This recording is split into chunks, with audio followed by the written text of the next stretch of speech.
Et maintenant, ce témoignage bouleversant, celui d'une mère de famille qui a appris au détour d'une conversation le viol de sa fille par le beau-père. Elle avait à l'époque 12 ans, un calvaire qui a duré 1 an et qui aujourd'hui saisit encore cette mère de famille.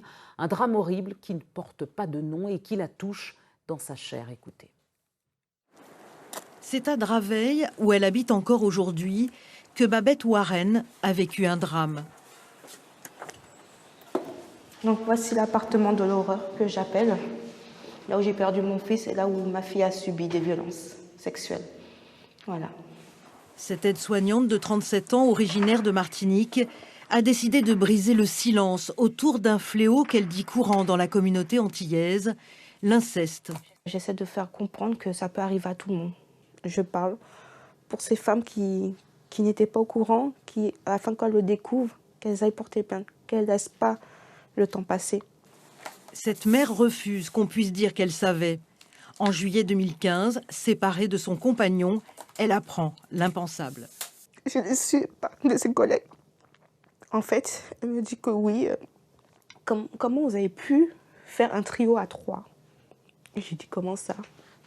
Elle me fait oui, il m'expliquait qu'il était avec toi, même pas avec ta fille. Luna est au collège, elle a 12 ans, la première fois qu'elle se fait violer par son beau-père.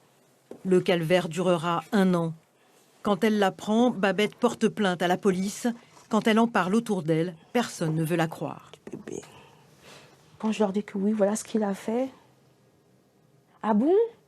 Mais c'est un bon cuisinier.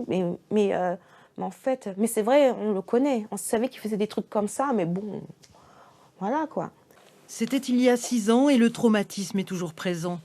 Aujourd'hui, Luna a 19 ans.